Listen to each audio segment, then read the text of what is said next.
Hey guys, Moldran here. Today I want to talk about two new features that Blizzard announced as endgame for Reaper of Souls, the adventure mode and Nephalem portals.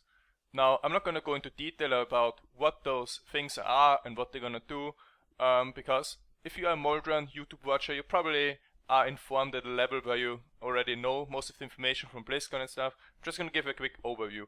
Now, the purpose of the adventure mode is to make playing the game more fun. The adventure mode basically, or Reaper of Souls is going to have a story mode where you're able to like play the story just as now with the cinematics and everything, and an adventure mode without cinematics that's going to be mostly about, okay, playing the game, getting new items, leveling experience in Paragon, and so on. And let's take a look at how the game works right now. The thing is, what most people don't understand it is, people always, or the majority of people always chooses the most efficient way to do something, the most effective way to play the game. Now, what do I mean with that? For example, in terms of build diversity, most barbarians play the whirlwind barb. Why? Is it the most fun? I don't know, but it certainly has to do that the whirlwind barb is the most effective build in game right now. It actually is so effective that a lot of people actually gave up on the other class, like a lot of demon hunters or wizards. They reroll to barbarians simply because it's the most effective way to acquire legendaries in the game. And you can see this for many other classes, like they usually tend to be 2 or 3 builds because they're the most effective, people go for them. What's the situation with playing the game? It's exactly the same. Now, if people are leveling Paragon, what are most people doing nowadays? They go to Festering Woods, get 5 stacks to get the Nephalem Valor bonus, and then they go to Fields of Misery and farm Fields of Misery again and again and again and again and again and again and again. And you know, after the run is over, they repeat, and after the day is over of farming this, next day they do exactly the same for however long they could play. Oh, actually, like you can also go to Act 2 now. You get 5 stacks in Act 2, and then you do the East and Western channel. That's a second choice. But apart from that, there aren't many other effective ways possible. And this is where the adventure mode comes in. Now, are people gonna change? Are gamers gonna change with the expansion?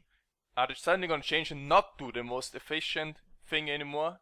No, people are still gonna do the same. They're gonna try to look, okay, what's the most effective way to play the game? How can I get most experience? How can I get the best items? And this is just rational, because especially if ladder system comes in, people wanna especially if there's a ranking for it, people wanna play the game effective. But this is where Blizzard steps in, and they actually make this adventure mode that's much more fun to play. I mean, you have bounties in all 5 acts, you have 5 bounties every time, and for example, the adventure mode is gonna be like, okay, you go to Act 1, kill the 5 bounties, then you go to maybe the best farming zones as well, then you go to Act 2, do the same, and at the end you have 25 bounties killed and get a lot of experience. And the bounties don't just give gold and legendaries, no, they also give you experience. And this means that every run is going to be different, because bounties can be anything. They can be absolutely anything, from a purple named mob to a dungeon that has to be cleared, or to a special area that you have to visit, or it doesn't matter, like bounty can be absolutely anything. And you know, every run is going to be different, every day is going to be different, there's always going to be new motivation to play the game and to farm the game. And on top of that, you get rewarded with a lot of experience and with items. So in my opinion, like playing the game, I played it at BlizzCon. There was no queue time for Diablo, so I was able to get some games in, and it makes much more fun. It's much more fun to play the adventure mode than to do the same repetitive thing, the Fields of Misery, over and over again. Now, the second thing that's supposed to be endgame are the Nephalem portals, and there's kind of like a positive and negative side attached to it. I'm going to start with the negative side.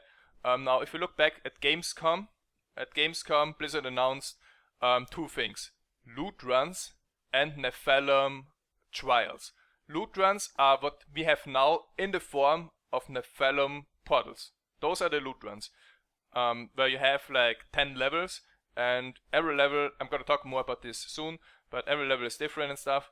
And then you had also at Gamescom, you had Nephalem trials announced, which were the competitive system that Diablo 3 would have gotten. For example, okay, there's a dungeon, and in 5 minutes kill as many mobs as you can. Or for example, another type was, there was a dungeon where the dungeon would actually collapse, and you would have to run like away, because otherwise you would die, because the dungeon would like collapse on you. So kind of like there's a thing in Act 2 where you also have, for example, 1 minute to get to the end point. such things like competitive things, or kill as many monsters as you can, or for example also one idea was an endless dungeon where mobs would like spawn at an increased rate until you can't handle them anymore. But what happened with the Nephalem trial system? It got removed, and Blizzard simply renamed the loot runs to Nephalem portals, so it doesn't like, it's not that obvious, but I think they mentioned it in the blue box as well, that Nephalem trials indeed won't be in the game.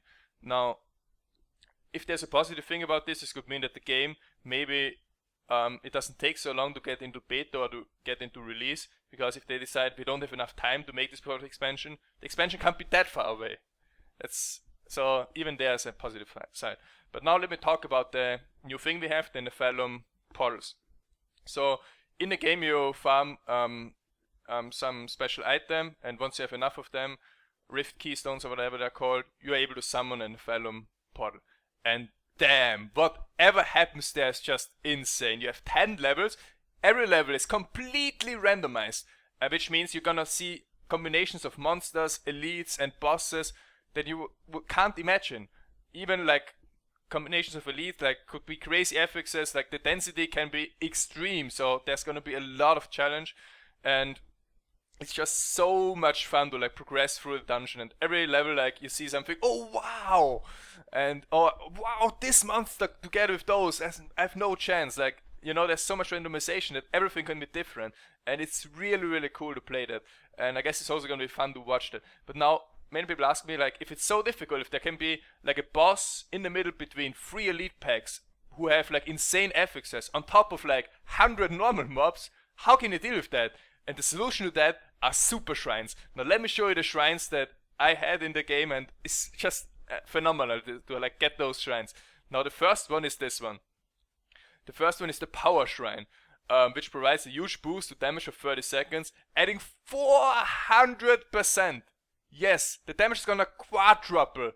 For example, from 200k to 800k DPS, and this is just insane, like how powerful you feel then. But let me tell you another thing. This, out of the 5 new shrines that are currently announced, is actually the weakest shrine. So if a shrine that adds like 40% damage is the weakest, how are the other shrines gonna look like? Well, the first one is this, or the other one is the Speed Shrine. Now, it works kind of like Fleeting Shrine, it increases your movement speed, but have you ever had a Speed Shrine? It's just insane how fast you get. I didn't even know they can get that fast in Diablo. I think they have increased the movement speed cap, because I've never been so fast, even with a Barbarian with Rough Berserk. It's just so much fun to like have this movement speed and use a whirlwind. It's just crazy. Then another shrine is the Shield Shrine. The Shield Shrine actually provides you 30 seconds of invulnerability, which means in those 30 seconds you can't die.